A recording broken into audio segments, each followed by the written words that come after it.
Yeah, I think this whole AC cooling story, because it can really explode the global carbon budget when countries like India and China sort of start buying their first generation of ACs. And then, I mean, my sense is it's going to be a European story too. It's going to be, I mean, temperate zones are now going to start buying ACs as the climate Correct. warms. Yeah. We need to figure that bit out a little bit. And I think that's a very complex problem. I mean, there's only so much you can have the short term, you can even do the long term structural changes.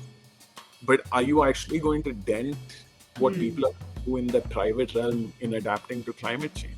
Yeah. And that's a vexing question. So,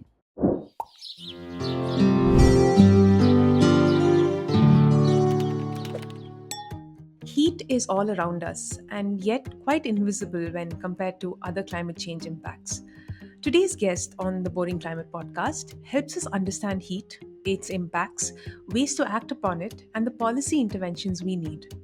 We're honored to welcome Aditya Valiathan Pillai, who's a researcher focused on the governance dimensions of adapting to climate change. He's a doctoral researcher at King's College London and a visiting fellow at the Sustainable Futures Collaborative in New Delhi. Welcome to the show, Aditya. To kind of set context, why do you study heat impacts in India and South Asia?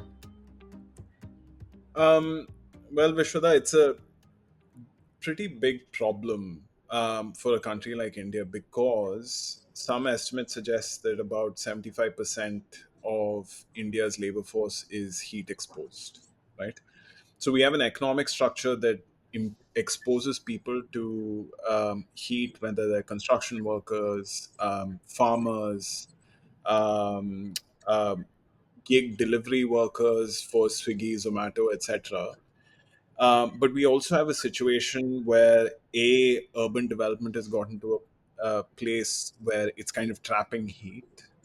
Um, we also have climate change, which is increasing the number of heat waves, their intensity and duration. The net effect is people are going to be able to work less in about a 3 to 4 month span over the course of the year, which means incomes are going to fall because most of the people we're talking about, heat exposed workers, don't have regularized contract jobs, right? They get daily wages without employment guarantees. So the incentive to work all the time is there, and the incentive to stress themselves is there. Heat and end up with heat stroke and sometimes even heat death. And we've seen over the last few years instances of heat death have been reported quite widely in the media, and is something that we didn't see 10 years ago. So it's this current moment in Indian development, the economic structure and climate change comes together to make this a really difficult problem to solve. But also, let's project outwards to the next 20, 30 years, right?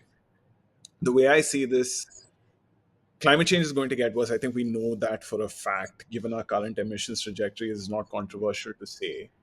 But as the heat gets worse, there is a genuine question about India's economic trajectory and what that looks like in the context of high heat, but also other climate hazards such as urban flooding and so on, right? So when you have high heat, you end up with crop damage, you end up with people working less, you end up with increased costs on the healthcare system, and a whole bunch of other second and third order impacts that we're only still discovering. I mean, the research is still going on about that. And so there's a question then about how heat affects the stories of countries' economic growth and development, and that is why we we ended up studying this issue to see what kind of policy interventions make sense and what's being done at the moment and where the roadblocks are. Right, which actually brings me to my next question. You spoke about how heat could trigger various other disasters, but in and also kill a lot of people. But in a lot of ways, it seems to be a very invisible natural disaster. Would you say that's a right understanding? Yes, it is. I mean, that is one of the core features of heat. Mm. Um, I think your listeners and viewers will be familiar with the site of hurricane or cyclone damage, right? So that is single point source damage. It hits one part of a coast, runs through one part of a city. You can see a visible trail of damage in its wake. You know who to compensate. You know what areas to evacuate, hopefully, depending on the projections. And you know where to build the shelters and so on.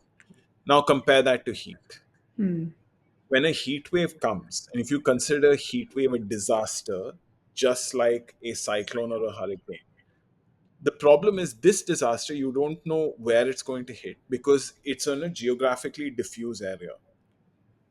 So it hits an entire city, an entire state at one go, right? There's no single point where you can direct your relief or resilience efforts. The Correct. second thing is it affects people completely differently. You and I can be affected by the same heat wave and have the same exposure to the heat, to this hazard, and I may be significantly worse off than you for a variety of issues that are specific to me. I may be older. It may have to do with how much exposure I've had over the last couple of days, my job, whether I have kidney ailment, etc., etc., etc. So you have no idea who is going to be affected the worst by this. So now you have an entire state. You have something that is invisible. You only have a number basically on a screen, which is the temperature, and you have people with completely different risk levels, even people standing next to each other. And Yeah. then you come to the question of how do you solve this? And you basically need this very hyper localized solution set where you're trying to cool down cities with very local interventions.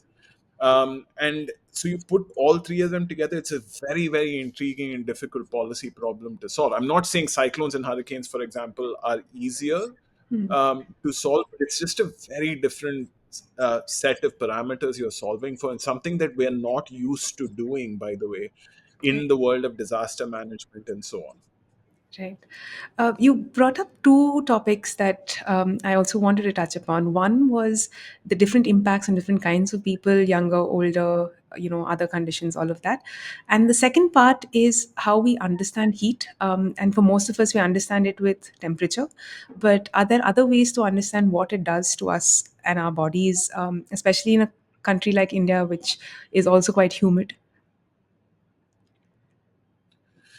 Yeah, so there is a very sort of important strand of the conversation in heat policy that focuses on the idea of wet bulb globe temperatures or humid heat, right? And the reason that's important is because the body's primary defense mechanism for heat, which is sweating, stops working when the humidity is very high. Because the sweat can't evaporate, which means there's no cooling, and you sort of, I mean, I've seen very evocative descriptions of being baked on the inside, which is when you can't cool yourself. um, and then there's dry heat with high absolute temperatures, which is, for example, what you see in North India and Delhi, parts of UP and so on. Um, and that has a very different set of issues associated with it, where you have the same sort of issues, but it happens at much higher normal temperatures without humidity involved, right? So you can actually go up to 40, 45 degrees and be outdoors. And this set of solutions that are required, how much exposure you can cumulatively take, changes. So you're right in asking the question, because you're actually within the word extreme heat, you're dealing with a couple of different types of problems. So the problem in a coastal city in India like Mumbai will be very different from a problem in Delhi, and it requires two different approaches. Right. Right. Coming to one of the kind of keywords that are thrown around when it comes to heat is urban heat islands. But what would be the best way to understand this? Maybe de-jargonize it a bit.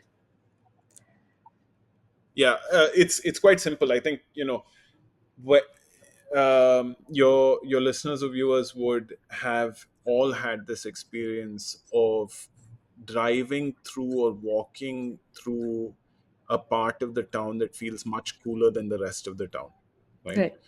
um, so for example, in your listeners in Delhi might have experienced this in the Vasant Kunj area, where there is near Jawaharlal Nehru University. It's a huge green space, the university campus, and as you walk by it, on the outside, not within it, there is a marked cooling of the place. It's much cooler than the rest of the city, right? This is true of any large sort of green area. The opposite is also true. Hmm. If you've been in a highly dense neighborhood with lots of cement coverage, um, where there is no brown or green space in that area at all, no open earth, bare earth, no trees, no shade, and the cement is just absorbing heat through the day and then reflecting that heat, or radiating that heat at night, you end up with a much higher temperature than a place with slightly more greenery and so on, right? Um, that is the urban heat island effect, which is the nature of your surroundings, the nature of the built environment determines how much heat you're exposed to, which is one of the reasons it's complex to build heat policy, because different parts, you might have the green area and the highly dense cluster right next to each other, right, Hmm. within the same administrative block. Yeah. So you're solving then for two completely different problems within the same administrative block. So that is basically what a urban heat island is.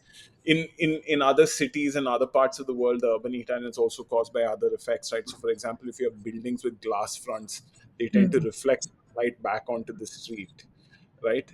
So that's a completely different area.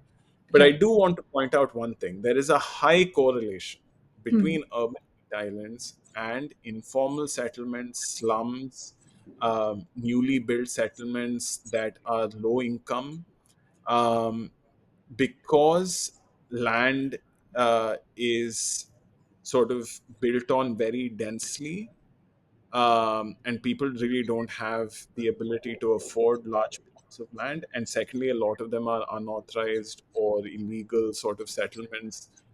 Well, illegal is an odd word, but these are places where often migrants um, come, want to settle down, find a place to settle down. It's not planned. There's a lot of densification, so there's a huge inequality element when it comes to urban heat islands that we kind of need to pay attention to. Right. Which was kind of what I wanted to ask you next. So there are obviously we all know that the world is has breached the 1.5 degree Celsius mark, or soon reaching there. What does that look like for a country like India, where there is so many areas with these kind of informal settlements, people living under tin roofs, things that just make the heat worse. What does that look like for India? Um, well, I guess the first thing to ask is how bad is it going to get? Right, we're at 1.5. I think there's a very strong line of evidence to suggest that the warming is much quicker than we originally envisioned. The current predictions based on current policies and technological change is about 2.7 degrees warming by the end of the century. The IPCC is our best sort of guess of what this is going to look like in the future. And to put it very simply, we're going to have an increase in the number of heat waves. We're going to have an increase in the length of the heat waves. Um, we're going to have changes in the geographic scope of the heat waves, so they're going to get larger. And we're going to have an increase in nighttime temperatures. Okay. So imagine now if a heat wave is like 2 days. I, I firstly, it's very hard to predict what the average number is going to be down the line in say 50 years or 30 years or 20 years, but it's going to be longer, right? You could have week long heat waves, you could have 5 day long heat waves. It becomes, and already actually in 2021 we've already had those numbers in parts of India. We've had 5 day heat waves and so on, or 4 day heat waves. um, so those numbers are just going to increase. But let's imagine this from the ground up. I mean, I think these atmospheric statistics are only so useful. Let's imagine this from what it looks like for a person in an informal settlement or colony that we just talked about, the urban heat island. Now you have a urban heat island that has soaked up all this heat and is reflecting it or radiating it at night. You have a heat wave that has gone on now for 7 to 10 days. Okay, let's imagine. Right. And you've gone to work because you can't really afford not to go to work. You've gone to work for 2 or 3 days and you're suffering quite a lot of exhaustion because you're a heat exposed worker. Let's say you're a uh, delivery agent. Hmm. Your job is basically on the road, which is also a huge reflector of heat, and you have a motorcycle engine which is radiating additional heat. You come back in the evening, the cement around your house and the walls of your house start radiating heat.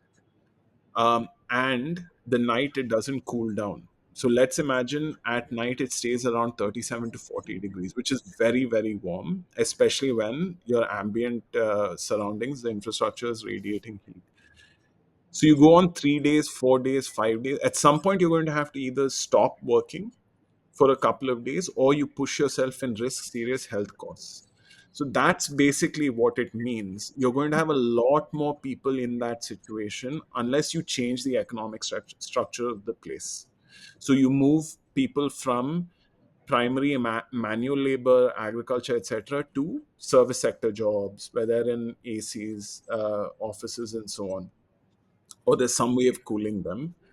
That's the real impact of what a 2 degree world would look like. And the higher, every tenth of a degree you go higher, the worse it gets, the more people are affected. And then you're left with a big problem. You keep pushing people into work, or do you find a way of compensating them so they don't go to work? If you want to go down the compensation route, how do you do it, right? How do you subsidize people's daily wages across a city of 20 million people where 5 million are, say, working in heat exposed jobs, minimum? How do you subsidize farmers for their work, right? Do you change the structure and nature of work? Do you emphasize nighttime working? Do you emphasize nighttime economies? And what does that mean for human structures, right? Like in terms of how we relate to each other, what societies are structured like, etc., etc. So yeah, long list of questions that are brought up by the predictions of increased temperatures down the line, but there are very, very human stories beneath the numbers. Right. So we want to get into one of the areas of work that you focus on is the heat action plan. But before that, a recent study of yours, you found how about 11% of the population in some of India's most at-risk cities are vulnerable to the impacts of heat. But you also found that a lot of our measures and policies are quite short-term rather than long-term. Could you elaborate a bit on that, and then we'll get into the heat action plans? Yeah, no, thanks. I think so. One of the curiosities we had was what's actually happening on the ground to solve this problem today. Um, it's very hard to know because it's a decentralized policy structure, right, for heat. It's not as though we have one national policy and then every place implements it in a uniform and highly satisfactory way. Every place basically determines what they do at the urban local body level, at the district level, sometimes at the state level. There's variation on that front. And one of the major issues we have or had was we had no idea what was being implemented on the ground. Right, there was a two-level problem when we started working on heat. The first problem is we didn't know how many heat action plans there were and where they had written these heat action plans.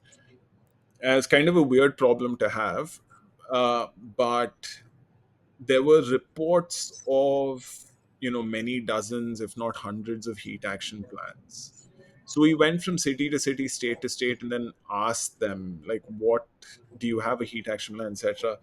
In 2022, we were able to find 37 odd heat action plans.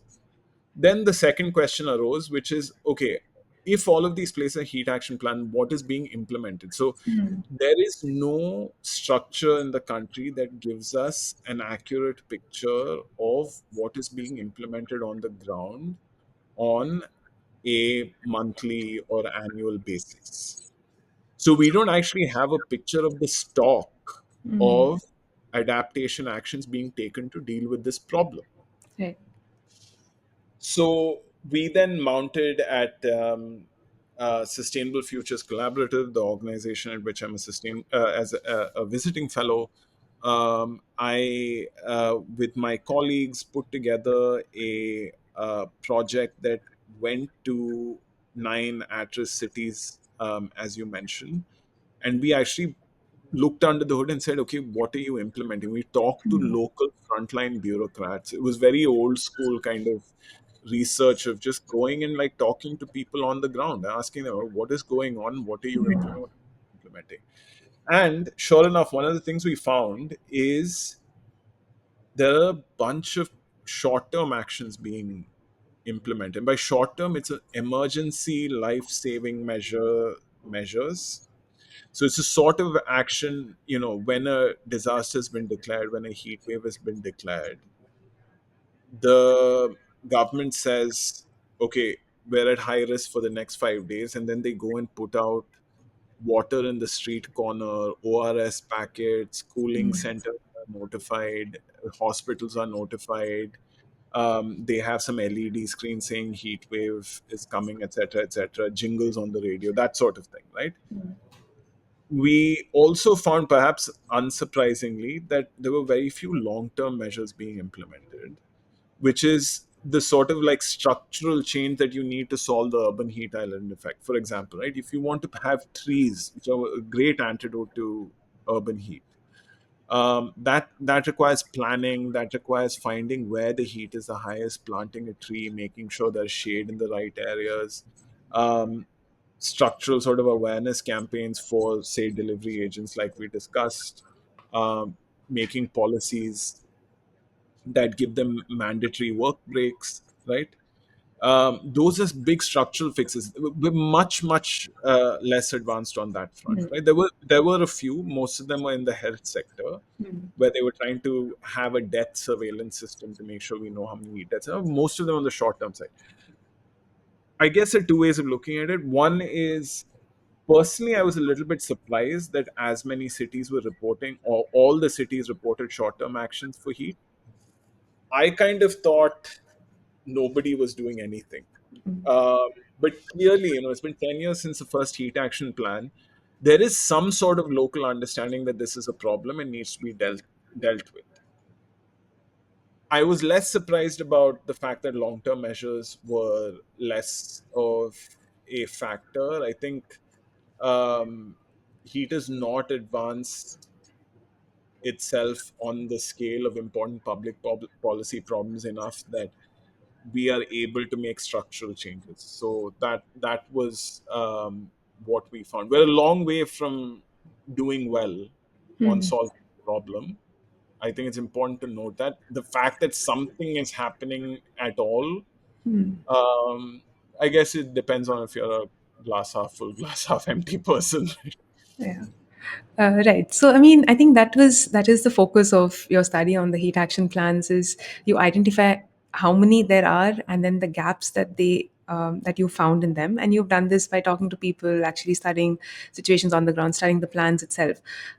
Could you one for like the uninitiated, what is a heat action plan, and what are some of these major gaps that you found? Some of the important aspects that are kind of falling through the cracks.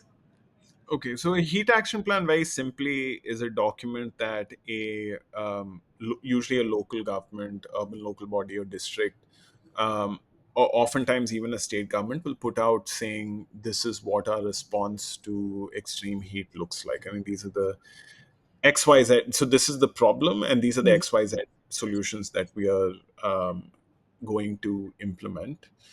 Usually, these documents, or actually always, almost always, these documents are not legislated or sub legislated under an existing act, right? So there is no legal grounding for heat action plans in India. In fact, that's a global problem, right? This is a very new emergent kind of public policy instrument.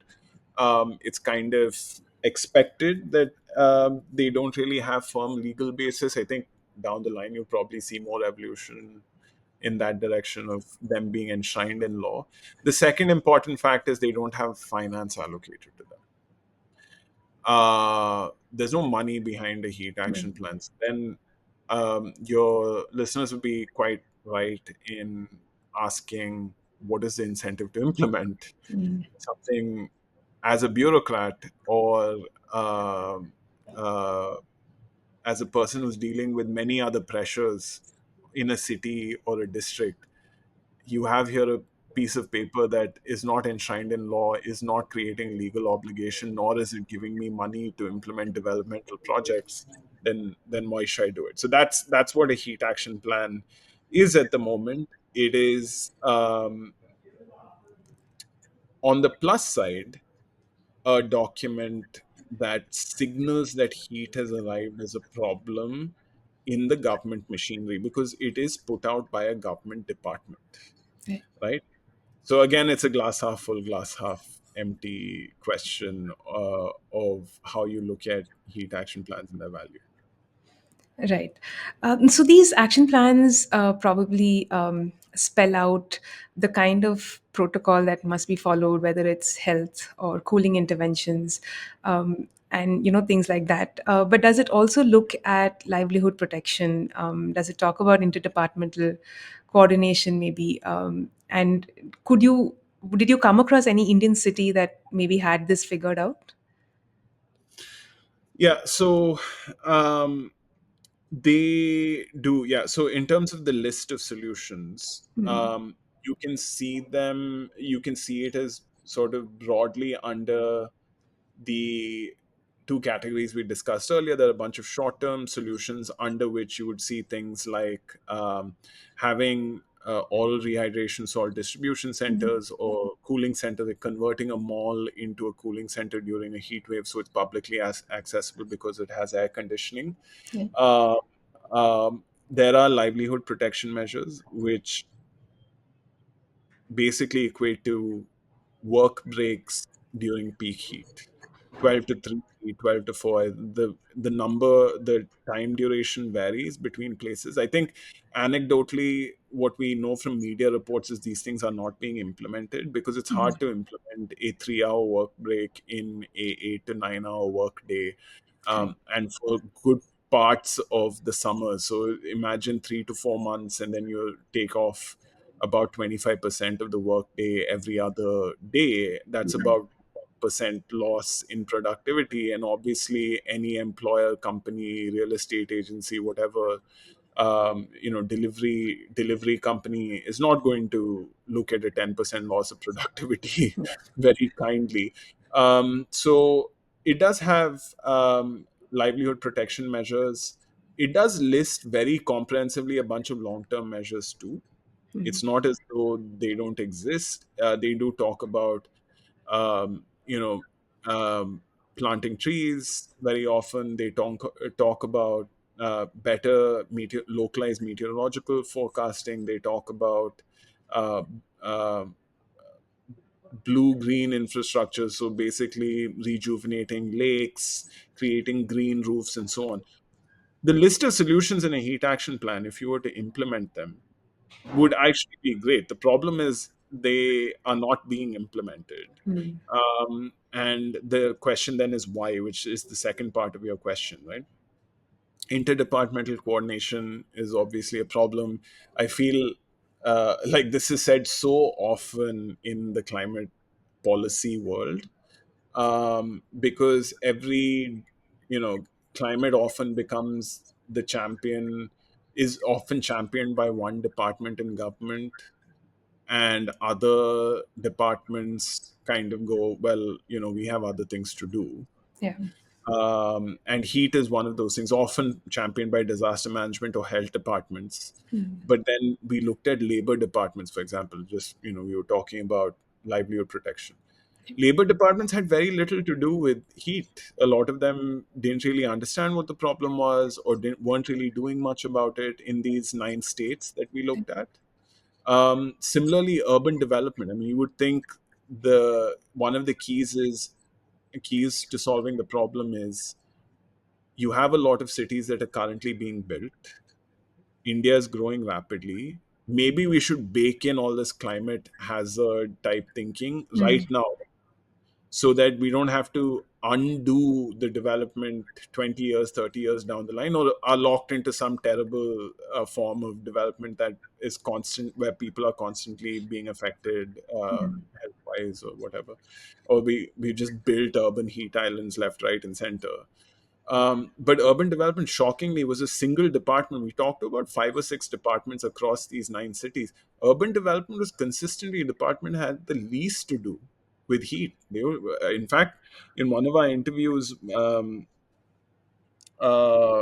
my colleagues, I think this was an interview done by my colleagues Tamanna Dalal and Ishan Kukreti, but they went in, and one of the officials said, "Heat? Well, what are you talking about? Why are you in the urban development department if you're talking about heat? We've had nothing to do with it." But since you're here, I think, yeah, it is an interesting conversation to have. It's relevant, and we're open to thinking about this issue. That's how that interview went, which I found so intriguing. Right? There's something in the structure that is like it's so uneven between different departments. But there's also a broader question about motivations, right? I think it's important to step back and ask how the Indian system is structured and what it prioritizes and values, right? Clearly, there's something around um, a taboo around having heat deaths, right? I think that we saw. I think that all the short term emphasis and so on is coming from the fact that I think the governments across the country want to avoid heat deaths, and the media reporting on heat deaths, and it's kind of a feeling of state failure, right? Like it's like, how can people die? Um, so that is there, and that's a very good thing. But then when you ask the more slightly more advanced and sophisticated question of how do we prevent this stuff from becoming worse in the long term, there you start getting all of these problems. There's no finances, no coordination. You know, you get the level of awareness is very low amongst officials and so on. So they'll do sort of everything they can do to prevent the worst from happening in the moment.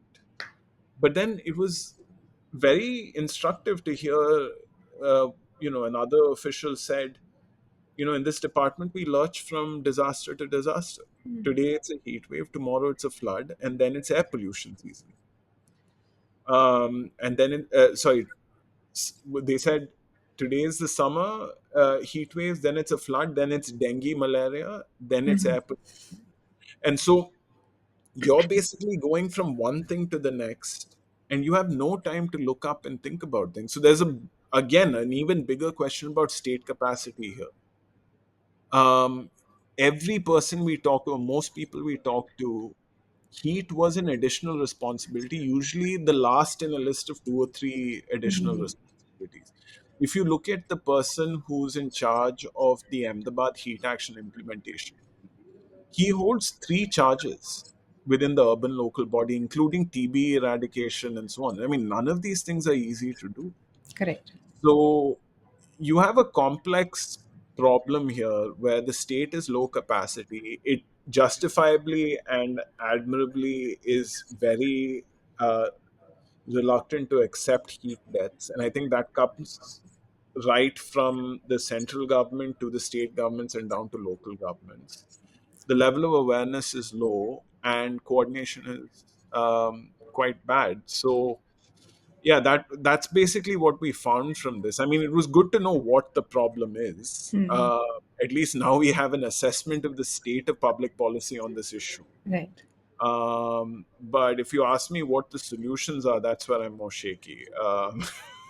So I was coming to that next, because one of the things I think that stands out about your work is you bridge the research and the policy, right? You look at a lot of the governance dimensions of the problem, and you've also, I think, worked with the National Disaster Management Authority in an advisory capacity. So you're working with the people who can solve the problem. How has that experience been, and what are some of the solutions that are being discussed? Keeping in mind all of these issues that you've pointed out, the vulnerable populations, the urban heat islands, the dense settlements, all of those things. um, so one of the things that I think might be useful to do is use financing as a lever to unlock local heat actions, right? Mm. I think urban development authorities, for example, or horticulture departments, they're in charge of the trees and so on. I think they'd be more willing to think about heat more centrally if there is a heat specific fund somewhere in the system, Right. right? So there's some conditionalities. You have to plant your trees in a urban heat island, whatever, but you get money for this, Mm. and you get some technical capacity for it. I think they'd be more likely to play ball. So one of the things we've been working on with the NDMA, the National Disaster Management Authority, and I think they've been uh, quite proactive in thinking about this national financial structuring. So one of the ideas is to use the money allocated for disaster management in the finance commission, which is there's a large chunk of money sitting there at the national level, to declare heat waves as something that can be that is can be targeted through that line of financing, and give cities and states a pot of money that they can apply to and get funding for their heat resilience actions. Right. Now that creates a motivation across government departments for them to start doing things. So that was one of the key sort of structural solutions. The I don't think if we get into individual solutions about how do we get cooling centers to be Mm. uh, implemented on a wide scale, how do we get trees to be planted on a wide, how do we you know think about health system capacity. If you get into each individual thing, there's very little you can do at the national level. Right. What you need to do is pull the big structural lever, Mm. and let's see how this goes. I mean, I'm hoping they'll be able to do something by next year, in terms of getting this money to the cities and states. Mm. But in terms of the one of the things I've learned from this sort of experience is there are some very hard, immovable problems at the local government level when it comes to climate adaptation that you may or may not be able to solve uniformly across the country, right? My sense is you're going to get very different trajectories of heat resilience and climate resilience across the country based on capacity. You take a place like Bombay, one of the richest urban local bodies, they have a huge setup. And then you take, a much smaller city, um, and you compare the level of capacity, the sophistication of the bureaucrats, how they think about things, the problems they've had to deal with over their career, and so on. Their access to NGOs, universities, and so on. It's one thing to have an IIT Bombay sitting next to you, and it's another thing to have no university in the next two districts. Like, Right. um, we're going to end up. It is going to be. It's not going to be a uniform climate adaptation story across this Mm. country. I think that to me has been a very sobering lesson, and I'm not sure how to bridge that problem. Like I genuinely don't think there is a way Mm. at this point. You can try, but I do think it's going to be a driver of inequality across the country. Hmm. Talking about inequality between sections of society, the AC office going corporate worker is going to have a very, very different climate and heat experience than the delivery worker. Right. But at the same time, different districts in this country are going to have very, very different experiences of climate change, because some of them come into it with capacity, with money, knowing how to access government, state government or national government resources. When you create a fund for heat at the national level, my suspicion is it's going to be high capacity urban local bodies who can hire consultants from, management consultants to write their proposals, and they're going to get the money. There's a whole bunch of people who aren't going to be able to do it. Yeah. So yeah, it's not an India specific story. It's very sobering. It's going to be true across the world. But yeah. Yeah, I mean, and I think you've kind of established through this chat that heat is not just a climate problem, it's very much a human problem, actually, more so than a climate problem. And one of the things that I found very interesting in your work, and which I think we don't talk much about or even acknowledge in our daily life, is shade and the right to shade, which some countries have codified in law, but in India, there's no such thing. In India and many other countries, I'm sure. Why is shade such an important concept, and is there some way to implement that in our policies? Shade is a really intriguing one because it's a public good. When you have trees out there, it's accessible to many people, right? You can't exclude people from accessing it compared to, say, an air conditioner, right? Um, and in a country of so many people, where so many people live and work outdoors, you need to have more public goods sort of driving resilience. Um, Secondly, it's very effective, right? We've had now a bunch of papers that come out that, the estimates vary, but it could be between 3 and 6 degrees of cooling beneath a tree. Third, it actually solves two problems. It solves adaptation, but it also reduces the carbon stock of the atmosphere, because trees draw carbon dioxide, right? And so it's one of those things that in policy land they call a adaptation mitigation linkage solution, because it connects these two things. So it's very good.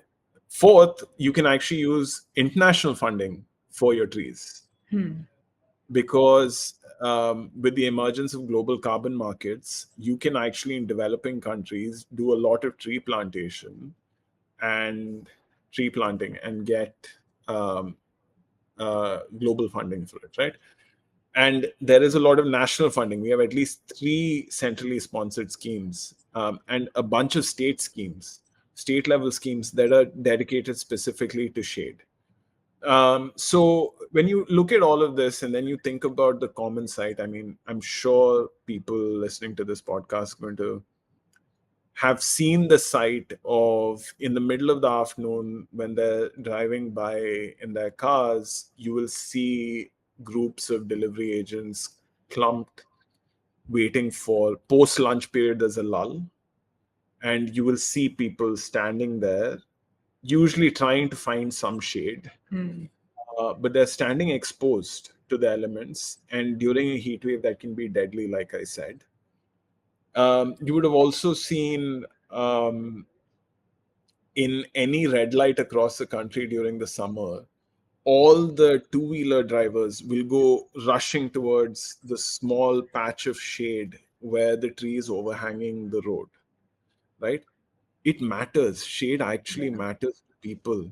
And if you have shade access and 3 to 6 degrees of ambient cooling for 10 minutes versus 3 hours in the course of your workday, that's a big difference. Right. That is a big difference. And it solves so many other problems. There is funding available to it. It's really good. I mean, it's a great solution. It has no downsides.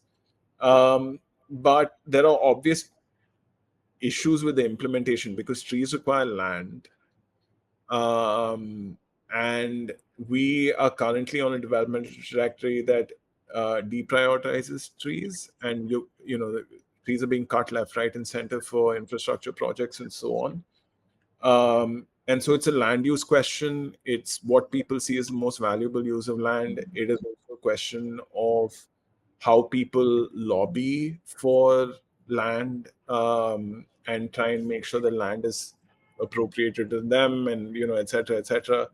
There are very few supporters for public goods. Right.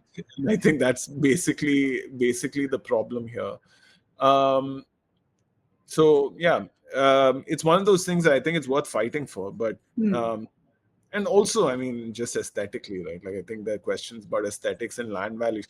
You talk about land values. I mean, I think it goes, to my mind, is into. I haven't read a study about this, but intuitively, the places with the highest, with higher sort of per square foot prices, when you're buying an apartment or whatever, are usually in shaded, leafy neighborhoods. Yeah. Right? I'm sure people have different arguments about that, but yeah, I mean, I think it makes sense on a whole bunch of levels. Yeah. Right. So one final question. You've done a lot of boots on the ground type research. What is that one maybe indigenous practical solution that you may have come across where people have people have adopted to kind of mitigate or build their own resilience against the heat they're facing? I haven't personally, in terms of um, asking questions to people, I think the most intriguing one that I found was this doctor, who I sort of went to a emergency room in a hospital, and it was during a heat wave, 21 the 21 heat Mm. 2021 heat wave, which was a major heat wave. And I said to him, "What's going on? You must be getting a lot of uh, people coming in, and they must." And she said, "Yeah, yeah, no, there are a lot of people coming in." So one of the things we started doing is stocking up on tablets for diarrhea and dysentery. And I was like, "Why have you?" Mm. And she said, "Well, basically, what people do as a natural coping mechanism is they buy the 2 rupee sort of glass of cold water Mm. that is." You must have seen, there are all these like sort of Yeah. water, people who sell cold water, and that leads to massive spikes in diarrhea and dysentery, Mm. which then people come in reporting dehydration not just from heat stress but also from these symptoms, and then you have to deal with this. And I was kind of struck by how little we actually understand of coping mechanisms Mm. and the problem. I find this whole conversation on, people have local knowledge and they are able to adapt and just let them adapt, to be slightly ignorant of the actual structural forces around them. They Mm. have to do the work, right? Correct. They have to expose themselves to the heat. And then within that context, people try and cope and find different ways of dealing with it. And that always has a second externality. Mm. So it's not like, there's this one solution that, people know, but we don't like emphasize enough. And if we emphasize enough, then there will be uptake, and then we can solve Yes. the problem. Um, yeah, I don't think so. The other one I heard recently was the old practice of wetting your sheets, Oh, yeah. and covering yourself at night. I don't know if you've heard of this, but Yeah. this is something that someone said from Australia. Actually, they're like, this is a very common sort of public advisory to do that during a heat wave at night. And none of our do's and don'ts, Mm. n- um, the current policy structure, there's always a do or don't in with the heat action plan. None of them actually talk about this. So that was another intriguing one that I thought was also missing from. Yeah, Right. Right. yeah. Yeah, that kind of brings us to the end of the big questions. We also do this section called Rapid Five. You were mentioning a kind of central fund, and in an ideal situation, if every urban local body or rural local body had access to these funds, what is that one policy change that would be required to build our heat resilience? I think paid compensation for workers in the middle of the day or paid breaks throughout the day would be a very, very useful solution. Right. One misconception about heat that drives researchers in your field kind of crazy. That we think we can do this without figuring out the air conditioning problem, that we Hmm. think we can do this with just passive cooling, and we can somehow adapt our practices and our daily behavior and within the current structure deal with it. People are buying ACs. They're Hmm. buying in droves. We're going to have a massive increase in uh, um, AC use, and we need to get ahead of the problem, make sure people are buying ACs that are sort of energy efficient, not making the problem worse. So we need a policy structure around this. Just this rampant AC use is going to come, and I feel like we're not talking about that enough. Right. Any city in India or the world that's doing something genuinely useful for heat adaptation. There are a bunch of cities actually that are doing some very interesting urban greening programs where they're actually tying their urban greening resources to heat islands and marrying the two. Hmm. Uh, I mean, we've seen that in a city like Medellin. We've seen that we actually saw that in India, in Ludhiana. I mean, very briefly, there was a district magistrate who tried to do something like that. So it's happening in different places. It's one of those like low tech, high impact solutions that, if done right, could really solve a lot of the problem, which is great. There's also a question of parametric insurance. I'm sure you've heard of this, but insurance schemes. So when there's a heat wave, you get a direct payout from an insurance provider, but unclear if that's viable. I guess that's a longer conversation. Right. The one most critical thing our listeners should understand about heat and its impacts. Um, that it's going to be a massive driver of inequality and it's going to change the shape of our societies over time. Right. That Yeah, kind of, yeah, wraps it up. great.